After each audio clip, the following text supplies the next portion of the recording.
Boa noite, Elias Neto. Olá, boa noite, tudo bem com você? É um prazer sempre, de segunda a quinta, de 19 às 20 horas, bater aquele papo, chegar na sua casa como se estivéssemos aí lado a lado na sua casa. Um abraço para você que nos acompanha em todo o estado de Mato Grosso por meio das nossas emissoras. Para você que nos segue aí no YouTube, quanto prazer, hein? E também no Facebook da TV Cidade Verde. E olha, você percebeu como é que está a cidade de Cuiabá? A partir aí da Avenida... da antiga perimetral, como é que é mesmo? Miguel Sutil, tá? Miguel Sutil, meu Deus do céu, né? Quando chega ali,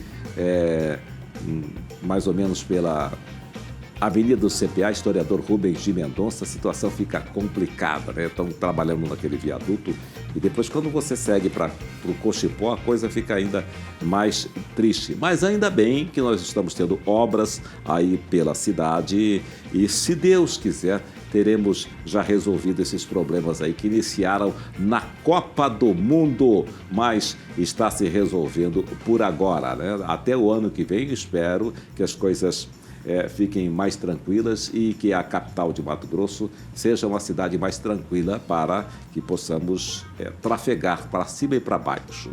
Claro que isso também ocorre porque o número de veículos de hoje não é o mesmo que o número de veículos de 20 anos atrás, sem dúvida nenhuma. Há poucos dias estive olhando uma imagem antiga de quando eu cheguei em Cuiabá, lá em 1982.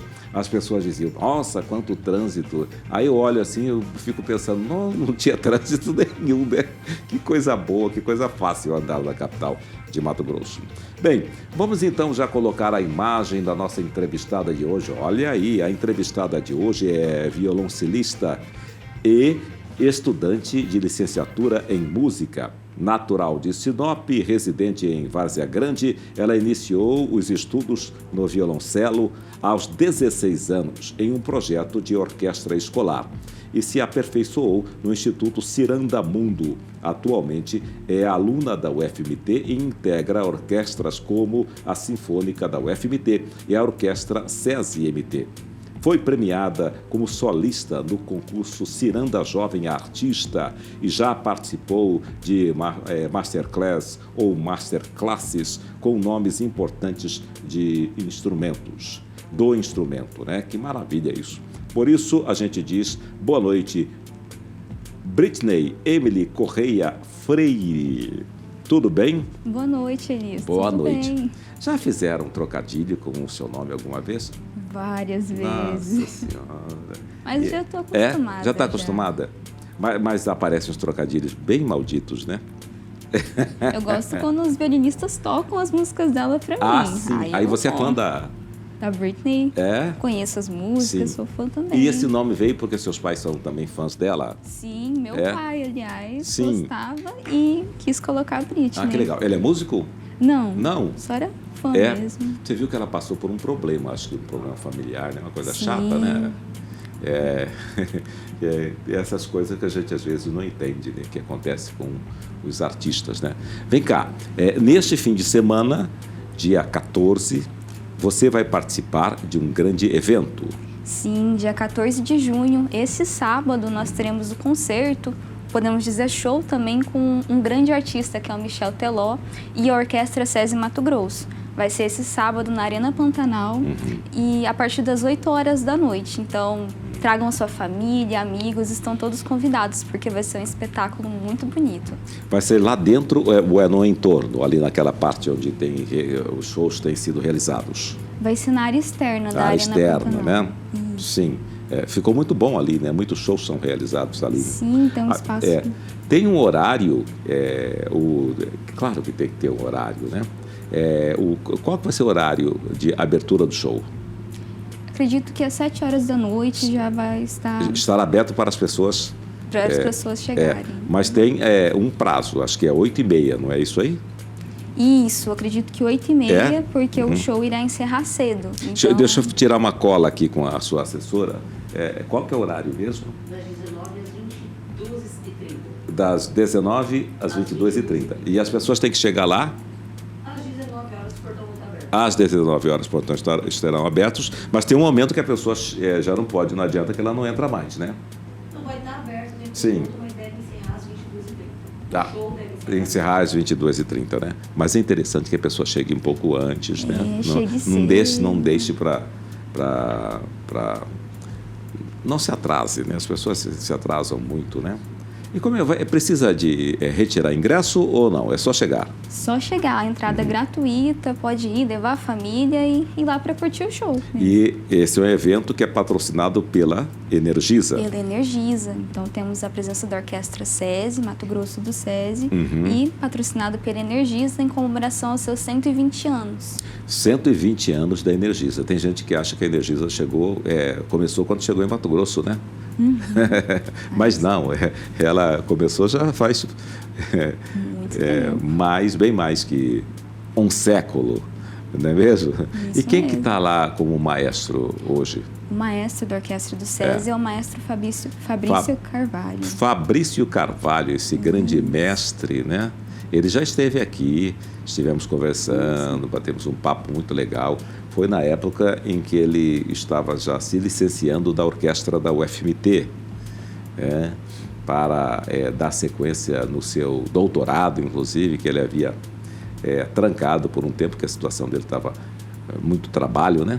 Mas ele já está aí em outra linha de muito trabalho, né? E não tem jeito. A gente sempre é ativa, tentando trazer concertos. Mas falando agora um pouco sobre você, 940 pontos no Enem, foi você a pessoa que tirou 940 pontos no Enem? Na redação. Na do redação, Enem. no Enem não, na redação. Sim, isso foi em 2019. 2019. Foi quando você entrou para o UFMT? Isso, eu entrei em 2020, mesmo naquele período da pandemia, Sim. de forma online. 2021, final de 2020. Assim. Sim. Que legal. E como é que é essa sensação de você perceber que de repente você faz um tão concorrido, né? Na época, o máximo não chegava a isso, tal. Era aquela coisa, né? 900 pontos, coisa e tal, já... Há alguns casos que teve cara que foi lá e fechou, acho que 1000 pontos, né? Sim. Mas era muito raro, né?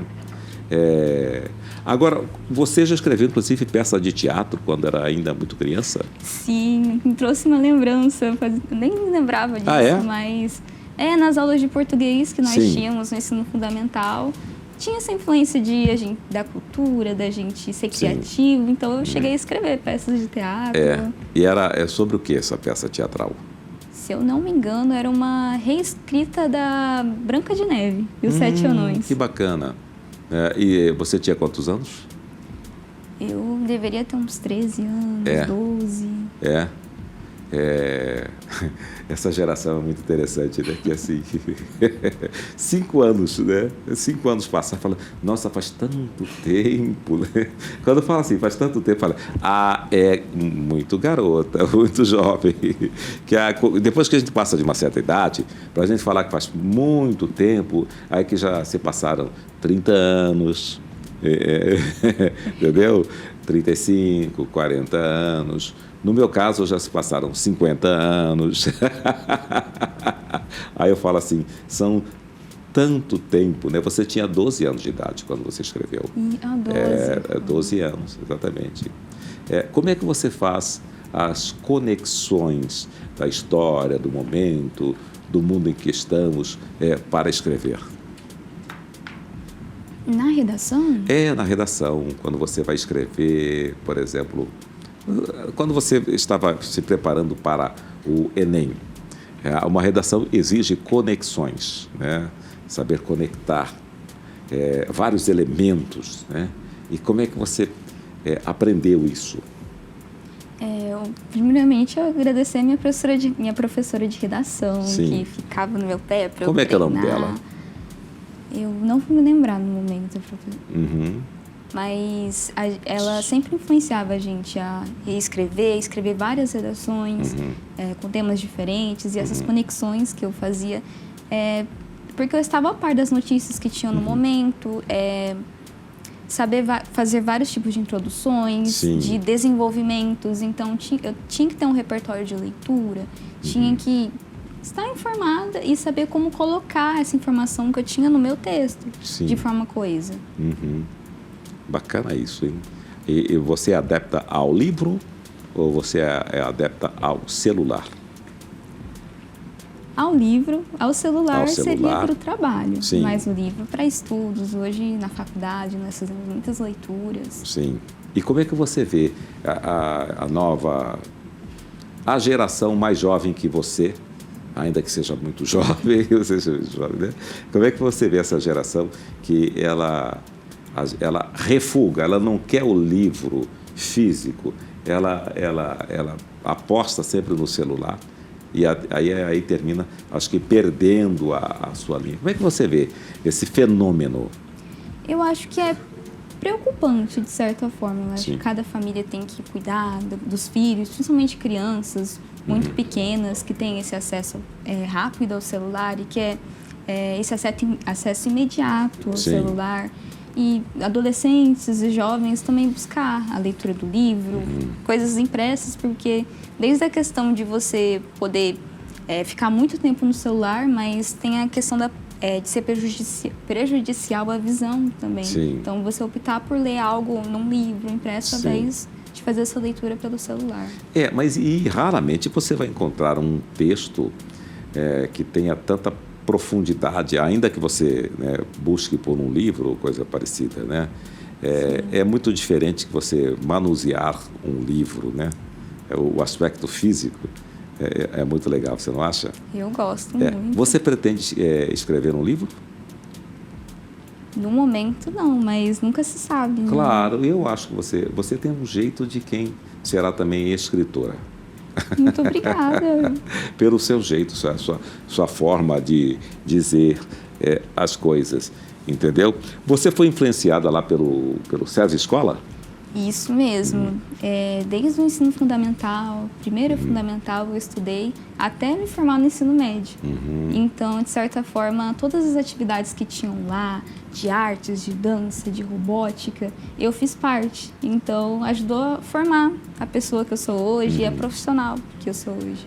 Que legal. Você já escreveu, inclusive, um artigo científico, algo científico, nessa época da robótica? Da robótica, eu não me lembro. Não se lembra. Mas me parece, eu li algo que você acha que andou escrevendo, né? Nós fazíamos portfólios Sim. e projetos de pesquisa. Projetos de pesquisa. É verdade.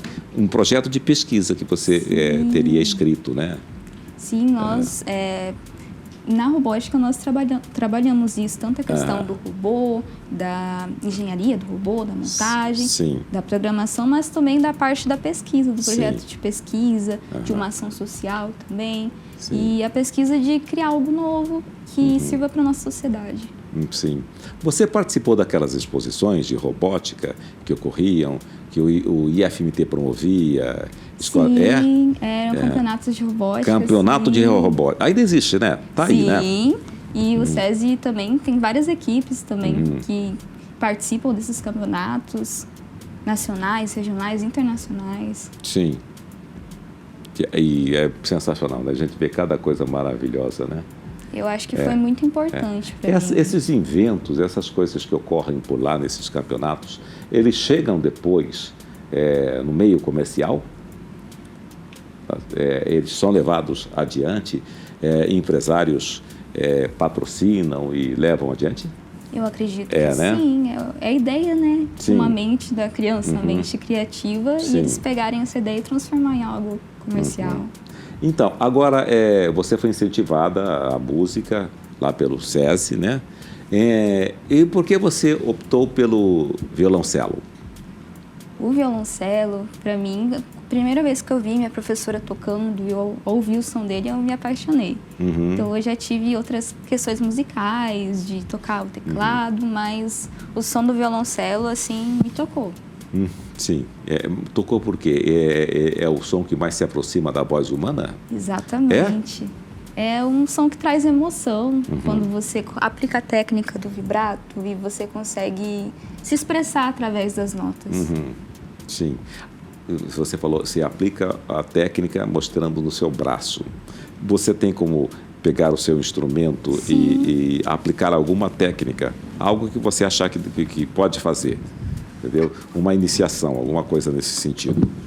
Bom, esse é o violoncelo. Violoncelo, prazer. Eu me chamo Elias Neto. Já te vi muito no palco. Bom, e pronto. E esse aqui é o arco que a gente passa. Esse é o arco, né? Isso, a gente... Posso me sentar aqui? Pode, fique à vontade. A gente passa o arco nas cordas para retirar o som. Sim.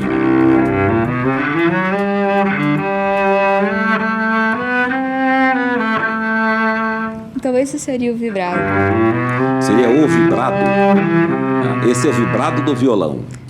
Isso. Vibrado que você falou? É, o vibrato é a Vibrato. Isso, Sim. é utilizado no violoncelo, Sim. no violino, mas é a forma de você deixar o som mais bonito. Sim.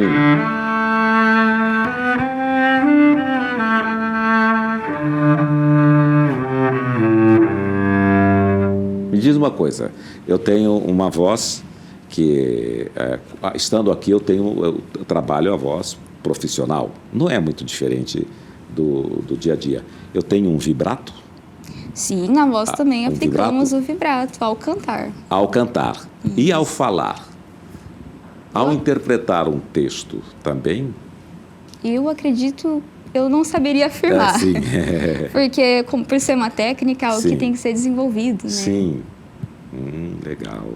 Esse seu instrumento, ele é nacional?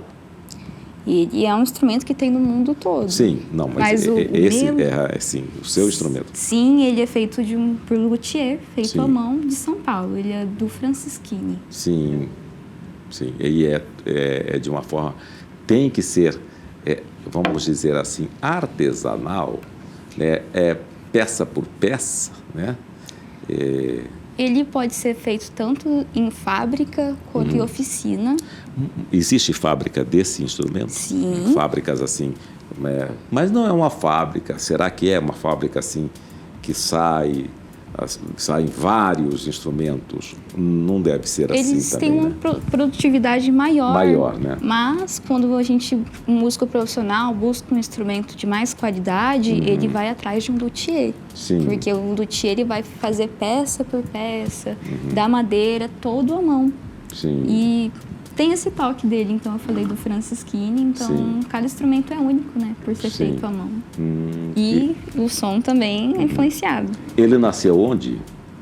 O- Esse instrumento nasceu onde? Onde ele surgiu? Em São Paulo, eu acredito que tem 3 anos que eu tenho ele. Não, eu acho que a pergunta errada foi minha, eu acho, né? Ah, Qual a origem dele, né? na Itália. Na Itália. Que legal. E quem que resolveu, pensou no instrumento como esse? Ele é da linha do violino? Sim, ele é da família das cordas friccionadas. Sim, Da família do violino. sim. Friccionadas porque você...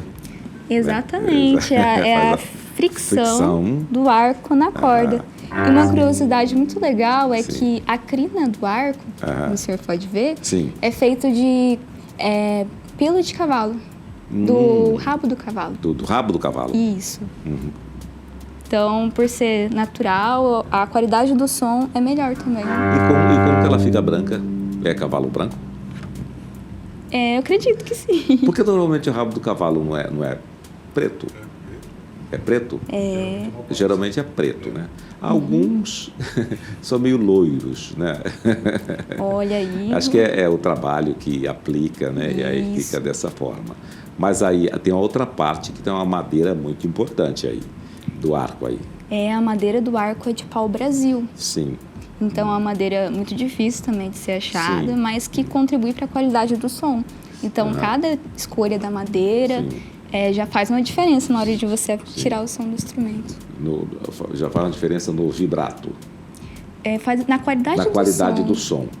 Isso. Sim, tá. E aí tem algo aí que é de ébano, Sim, as cravelhas, que são 4 cravelhas. que é uma madeira chamada ébano. Isso, e o espelho. Então, o espelho do instrumento seria... Não parece um espelho? Sim, aqui. parece um espelho, E sim. até reflete, de certa É a forma, madeira que às fica vezes. abaixo das cordas. Isso. É ébano. Ébano. Você já ouviu falar da madeira ébano? Sim. Que é uma madeira negra, preta, né? E é muito forte. Ela lembra muito uma madeira que nós temos no Brasil, que é louro. É um Louro. tipo de ipê. É também escuro e tem mais ou menos a mesma textura. Essa madeira era muito utilizada para fazer remo. Remo, porque tem que ser uma madeira forte e fina para não machucar a mão, né?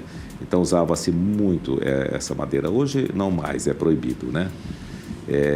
Existe eu não sei se ainda está, se estão trabalhando ainda, mas o coral mais antigo do Brasil, que era um coral masculino chamado Nilo Amaro e os Cantores de Ébano. Era um coral formado por homens negros, por isso Cantores de Ébano. E as vozes eram extremamente graves. Nossa. Tem a música que eles cantam: "O Irapuru, Irapuru, seresteiro cantador do meu sertão". É baixo assim, bem... Devia ser um diferencial deles. Exatamente. Eu me lembro que a última vez que eu assisti no Jô Soares, eles estavam com 60 anos de existência. Estavam bem velhinhos, alguns já haviam partido, falecido, e outros entrado. História legal isso aí. Demais. Isso aí, né? Yeah. E vem cá, e agora? Como é que é? Como é que você se sente? Hein? Posso colocar aí? Pode sim, pode, tranquilamente. Ela é super obediente, essa menina, né? Como é que você... como é que está o seu coração, o seu pensamento, quando você vai tocar com a orquestra Do SESI, e para um cantor famosíssimo, que é o Michel, com o cantor, né? Que é o Michel Teló. Eu estou muito animada. Sim. A gente está fazendo os ensaios a todo vapor na orquestra, nos preparando. Mas para mim é uma felicidade, assim, poder tocar no show, de dividir o palco com um artista tão importante como o Michel Teló. Sim. E eu, de certa forma, sou fã também. Sim. Então, é uma oportunidade, assim, muito importante para mim. Sim. Você conhece bem o trabalho do Michel? Conheço as músicas dele. Com isso eu posso dizer também que o Teló, ele, além de ser um cantor, ele também seria um estudioso para estar diante de uma orquestra, cantando com uma orquestra. Claro.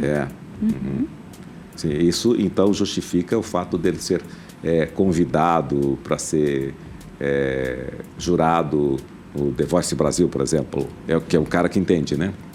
Imagino, e a carreira dele, todos esses anos como cantor, tem essa importância. Né?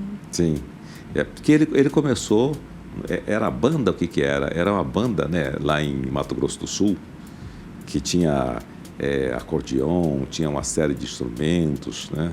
E eles faziam até uma disputa, né, uma batalha com o acordeon. Você já tocou acordeon? Não, acordeon não. É verdade que é um instrumento muito difícil de ser executado? Eu imagino, por conta de você ter que ter a habilidade de fazer duas coisas ao mesmo tempo, né? De controlar a forma. Sim, e é belíssimo, né? Eu acho muito bonito. Maravilhoso, né? Como é que foi, em que momento que você falou, eu quero ir para a música? Foi influenciada por quem? Pelo seu pai, pela sua mãe? Você é filha única? Não, eu tenho um irmão mais velho. Sim, e ele faz o quê? Ele trabalha em redes de hotel. Sim. Mas da família, assim, eu sou a única musicista. Sim. Então, eu acredito que após eu ter iniciado os meus estudos de violoncelo no SESI e depois ter ido para outras instituições de música, por estar vivenciando isso e observar músicos profissionais, os meus professores em si, eu acho que me inspirou a querer seguir essa carreira. Sim, que legal. Você está na UFMT, você é estudante, está com quanto tempo? Esse ano eu me formo. Ah, você se forma esse ano? Licenciatura em música. Ah, é licenciatura em música. Isso. Que legal. E além da orquestra, dessas duas orquestras, você participa de mais alguns eventos? Como que é? A sua rotina como é que é? Bom, eu também trabalho em casamentos, eventos, além das orquestras, a minha rotina, tanto do trabalho na orquestra do SESI, na faculdade também nós temos tanto a orquestra sinfônica da UFMT, mas também a orquestra de alunos da UFMT, que seria como se fosse uma matéria, mesmo que os alunos e estudantes tocam.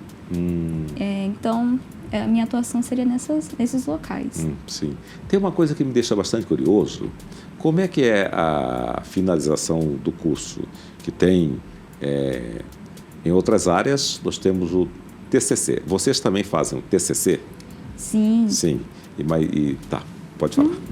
Por ser licenciatura em música, tem a questão dos estudos musicais, mas a finalização é como qualquer outra faculdade de licenciatura que tem o TCC. Sim.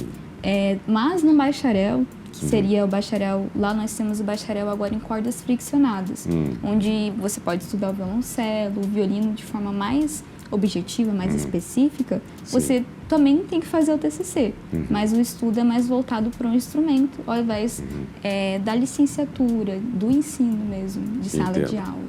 Entendo. Mas aí na defesa, normalmente vocês também têm que tocar algum instrumento?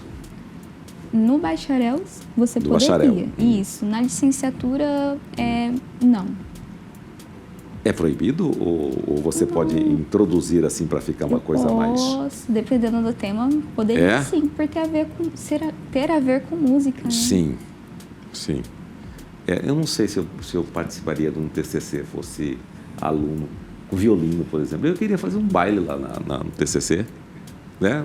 O baile do Elias, ver se posso...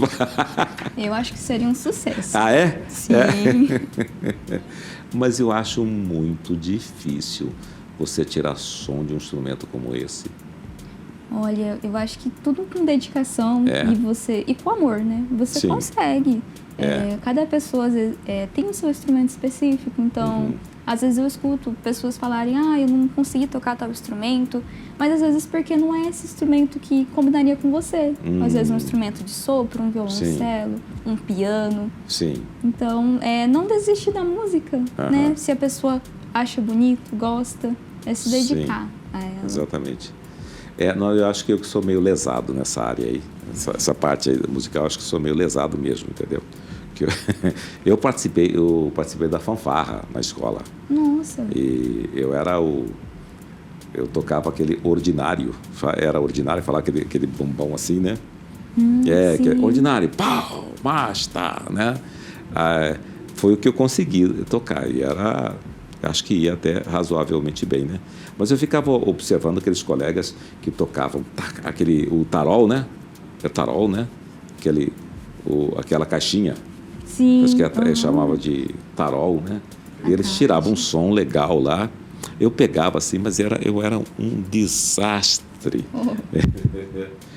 Que você está planejando para você em termos de universidade? Você pretende fazer mestrado para seguir em frente? Sim, eu estou finalizando meus estudos na licenciatura, mas eu pretendo estudar, me preparar para fazer um mestrado, seja em educação ou em performance do instrumento mesmo, me especializar no violoncelo. Sim. Você vai sair de lá pronta para dar aula. Sim. E você quer dar aula. Sim. Você pretende dar aula? Pretendo. Tanto em sala de aula quanto de instrumento mesmo, de violoncelo. Sim. Mas para você dar aula, você terá que fazer um mestrado na educação ou continuar? Ou não? Você pode seguir um outro rumo e também dar aula? Não é obrigatório fazer o mestrado. O mestrado só contribuiria mesmo para mim como profissional, como educadora. Sim. O que você me mostraria no seu instrumento agora? Mais algum ensaio que você acha interessante? Qual é a primeira coisa que você aprendeu quando você pegou num violoncelo? Nós aprendemos o básico da postura, da técnica. Mostra pra gente aí como é que é essa questão da postura, da técnica.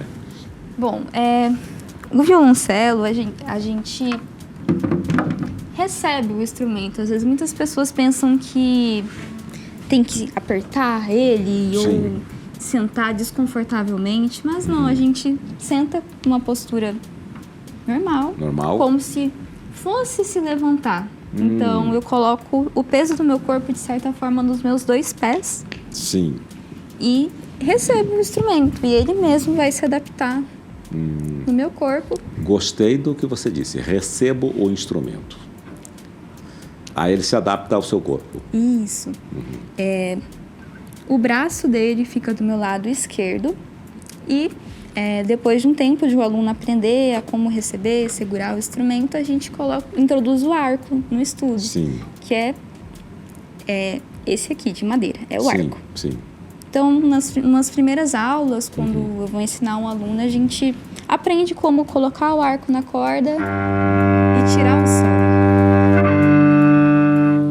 Depois de um tempo, nós colocamos a mão esquerda, que é o dedilhado no instrumento.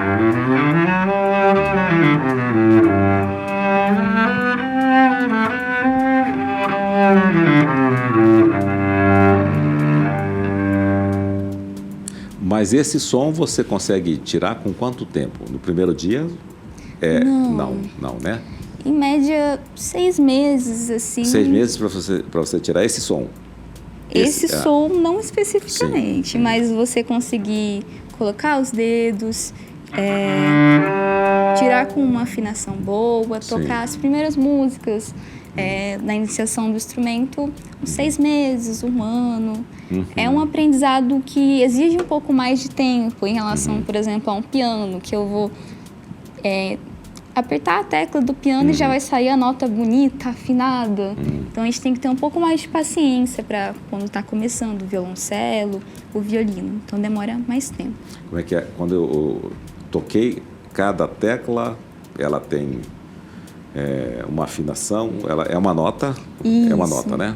Então, se eu tocar, já vai sair aquela nota dó, ré, mi... Linda, afinada. Linda, fá, sol, lá, si. É isso aí? Isso. Tá, no piano.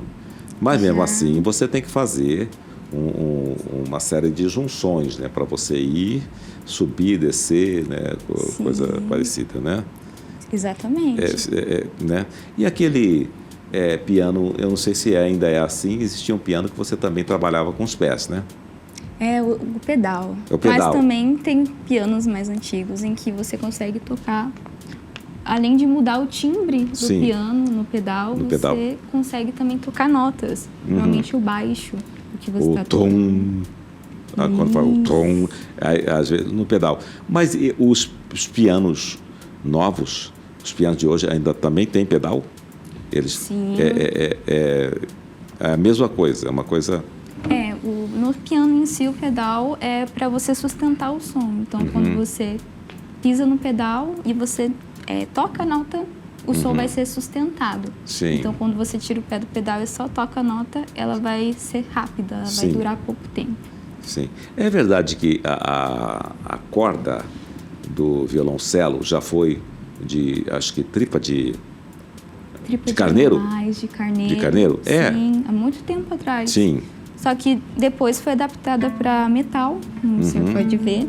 Sim. Tanto porque a tripa tem uma duração muito curta. Sim. Porque ela arrebenta. Então, quando a gente vai afinar, apertar as cravelhas, ou hoje em dia, numa versão mais atualizada, né, os microafinadores, Sim. A corda de metal ela tem uma durabilidade maior. Sim. E ela aguenta melhor a pressão. Sim. Que é uma pressão muito grande que as cordas exercem no instrumento. Evidente, né? E tem também a questão ecológica, né? Sim. A questão da proteção aos animais, né? E você sabia que a viola de coxo, ela também já teve... A corda da viola de coxo era da tripa do coati ou do macaco? Não sabia. Inicialmente, elas também foram assim. Nossa. E a viola de coxo é um instrumento puramente ribeirinho. Ele é nosso, é do Pantanal, né? Sim. Lá, basicamente, Mato Grosso Mato Grosso do Sul, ela vai ser encontrada na região de Corumbá, que faz a ligação com o Rio Paraguai, né? Corumbá, alguns distritos lá como Niacolândia, esses locais, né? E eu acredito que isso ocorreu, essa comunicação ocorreu porque as ligações antigamente elas eram fluviais, deixava o mar, pegava o rio, chegava até Cuiabá, Corumbá, Cuiabá, né? E de lá eles traziam instrumentos, traziam sedas, especiarias, e daqui eram levados, por exemplo, couro, ipeca e pecacuanha, que é uma planta medicinal, coisas dessa natureza que eram levadas para lá. Eu acredito que alguém que veio de lá para cá contou que a corda desse instrumento era de tripa de animais. Isso E aí mesmo. adaptou-se aqui no Pantanal Mato Grossense, né? É um pensamento meu. Eu acredito que sim também, né? A influência desde o surgimento da viola de coxo. Exatamente, né? São as influências que vêm bem de longe, né? É um instrumento que produz um som grave, ou não necessariamente? Ele é utilizado muito na região média e grave para fazer acompanhamento, então na orquestra em si. Mas o diferencial do violoncelo é que ele também tem a região aguda. Tem. E ele pode então tocar tanto acompanhamento quanto melodias na região aguda. Então ele tem várias possibilidades. Exatamente. Que bacana, que legal, né? Ele foi criado assim para a função de fazer o acompanhamento mesmo nas orquestras, mas com o passar do tempo ele também foi visto como instrumento solista. Sim. E existem diversos concertos de violoncelo que compositores fizeram como solista, ele Sim. como protagonista. Sim. Ele chega ao grave do baixo, do tom da guitarra? Da ou não? guitarra, acredito que sim. né? O baixo elétrico, eu acredito Sim. que seja uma oitava abaixo. Mais grave ainda. Mais grave ainda, né? É super grave, né? É muito lindo, né? No rock, por exemplo, aquele baixo assim, que faz tom e vai. E preenche o som. É bacana. Baixo. Também existia, nós tínhamos a banda Terra, aqui em Mato Grosso, e eles tinham uma música que era muito legal, que eles usavam muito baixo.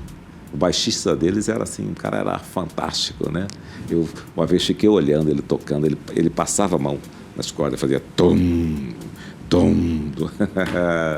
Maravilhoso, né? Maravilhoso. Mostra pra gente aí o mais agudo, o som mais agudo do seu instrumento. Bom, a corda mais aguda do violoncelo é a corda Lá. A corda Lá? Isso, que é essa corda aqui. Alguém já fez trocadilho com a corda Lá? Qual seria o trocadilho? E a corda aqui? E a corda aqui? Ridículo, né? Eu gostei. Você gostou? Eu achei Muito engraçado. obrigado.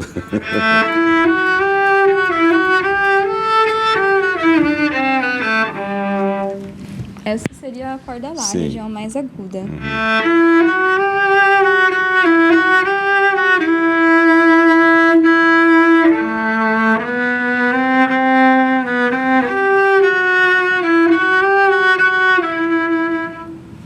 Lindo. Cada corda tem uma denominação? Isso. Por exemplo, São 4 cordas. 4 cordas. Então, a corda mais aguda é a Lá, corda Ré, Ré, corda Sol e a corda Dó. corda Que seria Dó. Dó. Dó. Que seria a mais grave.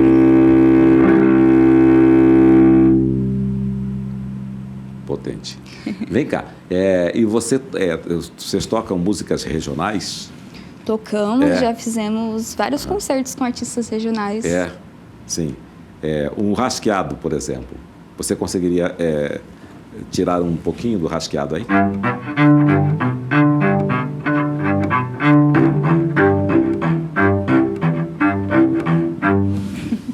E o lambadão, você consegue? Lambadão. Menina, não te chame o cabelo. Nós já tocamos, assim, Sim, mas agora eu teria que precisar da partitura. Sim. Ah, sim, sim. Necessariamente tem que estar com a partitura ou você de ouvido? Como é que é esse negócio de tocar de ouvido? Olha, de ouvido também é muito praticado, Sim. mas é utilizado por músicos do meio popular, guitarrista, sim. pessoas que tocam violão. Mas nós também tiramos músicas de ouvidos para cachês, para trabalhos. Sim.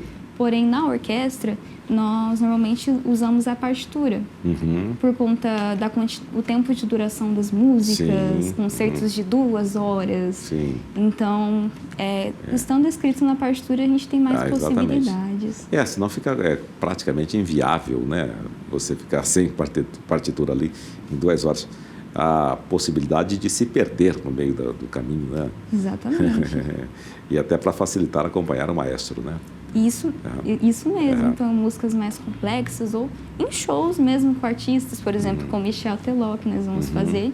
Temos partituras feitas pelo nosso arranjador para a orquestra toda. Então, cada instrumento vai estar fazendo uma voz. Podemos colocar assim. Perfeito. Vamos para o intervalo? A gente vai para o intervalo e daqui a pouquinho voltamos com Boa Noite, Elias Neto, aqui pela TV Cidade Verde. Obrigadão, hein? Daqui a pouquinho a gente volta.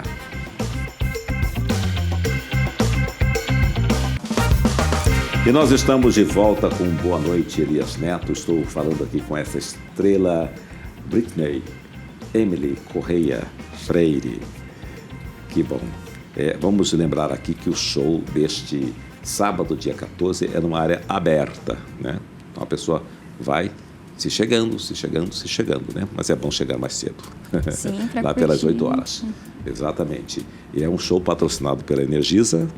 Isso mesmo. E com a presença do Michel Teló. Isso. No entorno da Arena Pantanal, em Cuiabá, tá? Então você está convidadíssima levar a toda a família, vai ser pelos 120 anos da Energisa, da existência da Energisa, tá? E qual a importância da orquestra do SESI? Orquestra SESI Mato Grosso. Do SESI Mato Grosso, para a cultura do nosso estado? Ela é muito importante como ferramenta de formação de público. Sim. E por trazer a cultura para a população.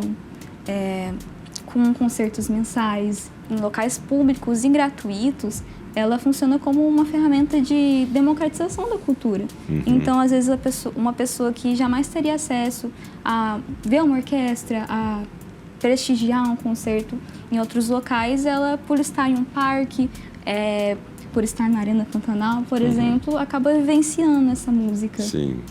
Vocês fazem quantas apresentações mês?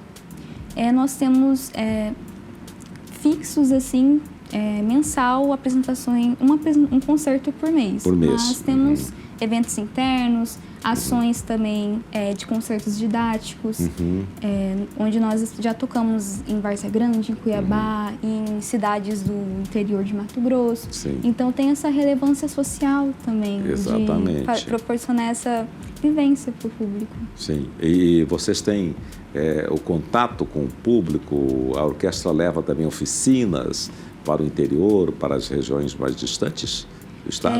Nós temos por meio de concertos didáticos, seria, né, no interior do estado, né? E esse contato é através mesmo dos concertos e shows. E como foi a sua experiência no Ciranda Mundo?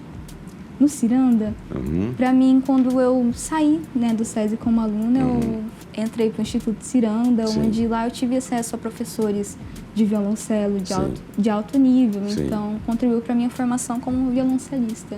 Né? E lá também você participou de vários shows, Vários né? concertos, Vários concertos, shows, né? Também. Então, tanto no Ciranda quanto no SESI contribuiu. Sim. Quais foram seus professores lá no Ciranda? No Ciranda foi a Ellen Cristina, que foi minha primeira professora, Sim. e o Thieres Brandini, Sim. que é a minha professora atual. Sim. E também integrante da orquestra do SESI. Então, assim, a orquestra, fazer parte da orquestra do SESI proporciona isso pra gente, de ter acesso a professores mestres com um currículo internacional. Sim. Que eu, como aluna, poder tocar ao lado de músicos tão impressionantes, assim, para mim é uma honra. O Ciranda Mundo, ele foi criado pelo maestro Leandro Carvalho? Não sabia. É que eu acho que foi o Leandro que trouxe, que criou a Orquestra Mato Grosso, né? A Orquestra do Estado. Isso. Né? Mas hoje acho que ele se encontra nos Estados Unidos, né? Que é um cara, assim, realmente muito interessante, muito competente. Né? Quem que está à frente da Orquestra Ciranda hoje? A Orquestra Ciranda é o Murilo Alves. Murilo, sim. Conhecidíssimo, Murilo. Já vi muitas apresentações dele. E agora eu ainda não estive em apresentações da orquestra do Sesc. Do SESI? SESI, perdão. É tanta coisa, né? Você, inclusive, está uniformizada.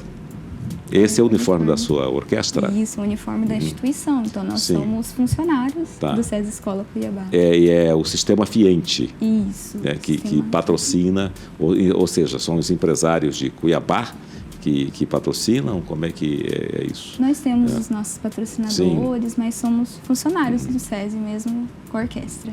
Então tá certo. Olha, vai ser do sábado que eu vou te ver lá no entorno da Arena Pantanal, local aberto para todo o público. Chega lá a partir das 8 horas da noite para comemorar os 120 anos da Energisa e a presença do Michel Teló. Muitíssimo obrigado pela sua participação, tá? Siga nesse caminho maravilhoso. Obrigada. Obrigado, foi um prazer te conhecer. Prazer. A gente fica por aqui, um grande abraço para você, boa noite. Nos vemos sempre de segunda a quinta, de 19 às 20 horas, aqui na TV Cidade Verde. Beijão, hein? Tchau.